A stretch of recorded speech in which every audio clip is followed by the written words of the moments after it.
Paul Vecchiato from Bloomberg. Just after your announcement now, can you give us a few more details, such as who will actually lead this peace mission if that's been decided, some kind of time frame? And then, of course, if this peace mission succeeds, would that pave the way for President Putin to visit for the BRICS summit, an obvious one? And will Ukraine be allowed to attend the BRICS summit as an observer, the foreign ministers' meetings in June, I believe? Thank you. This process has been underway for quite a number of months with the facilitators who have really been the Brazzaville Foundation and people from a number of other countries visiting a number of capitals. They've been to Washington to discuss the initiative, to London, and to a number of capitals in Europe to discuss the initiative, and there's been cautious support to this type of initiative. As the group of African leaders, we felt that it is important for Africa, as it is also suffering a great deal on a continental basis, to come forward with an initiative. And I speak on behalf of those countries that I have mentioned. So in the end, it is the African heads of states that I mentioned who will really be leading this process. It's not really South Africa, it's collectively the various President Sassou Nguesso, President Museveni, President Hichilema, President Sisi, myself, and Macky Sall of Senegal. So the six named heads of state are the ones who are sponsoring this whole initiative. So we're hoping that we will have intensive discussions with the two leaders, the two heads of state, and they have said that yes, they are open to having these discussions with us. As to what these discussions will lead to, we will see as the discussions get underway. So it's very difficult to predict in the end what the real outcome will be and how the full ramifications will be about BRICS and all that. So I would like to say let's allow this process to get underway. It's been discussed quite broadly. And now that it's reached a stage where the two leaders, President Putin and Zelensky, have agreed that this mission should be received, we felt that we should now proceed. What is the time frame? As soon as possible. The preparations are underway, and people are going to be paving the way and making the full preparations both in Moscow and in Kyiv so that these discussions can get underway.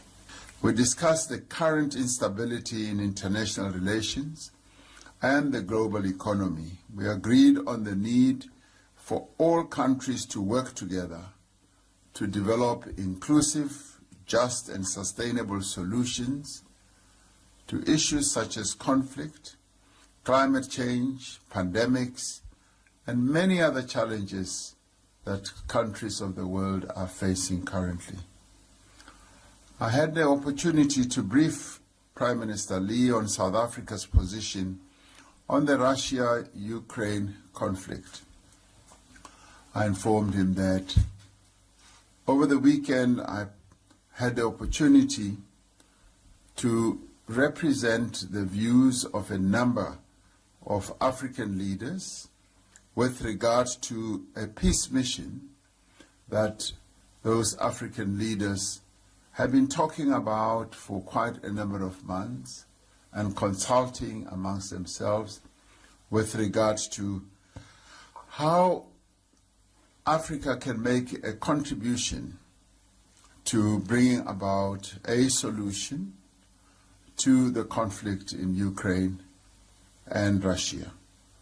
And this we have been talking about as African leaders because we concluded that that conflict in that part of the world much as it does not affect Africa directly in the form of deaths and destruction to infrastructure, it does have an impact on the lives of many Africans.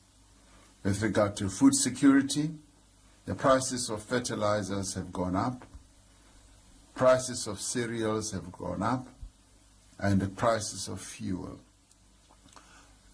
Group of African heads of states took the view that Africa does need to put forward an initiative, a peace initiative that could help to contribute to the solution of that conflict. And facilitated by the Brazzaville Foundation, we've been able to have these discussions. Principal to our discussions are efforts to a peaceful resolution to the devastating conflict in Ukraine, its cost on human lives, and the impact on the African continent. And in this regard, representing various heads of government, I presented the initiative on behalf of these countries: Zambia, Senegal, Congo-Brazzaville, Uganda, Egypt, and South Africa as well. The two leaders that I had occasion to speak to, that is President Putin and President Zelensky, agreed that they would be willing to receive the mission of the African heads of states in both Moscow and Kyiv. I agreed with both of them that we would commence with the preparations for the engagements with these African heads of state. The Secretary General of the United Nations was also briefed, and so is the African Union office also briefed. So we're aiming that with the preparations that will get underway, this broader global community. I'd like to thank Prime Minister Lee for a very productive deliberation and for his commitment to building stronger ties between our two countries. And I thank you for coming over and look forward to the discussions that we are going to have with the business leader later today.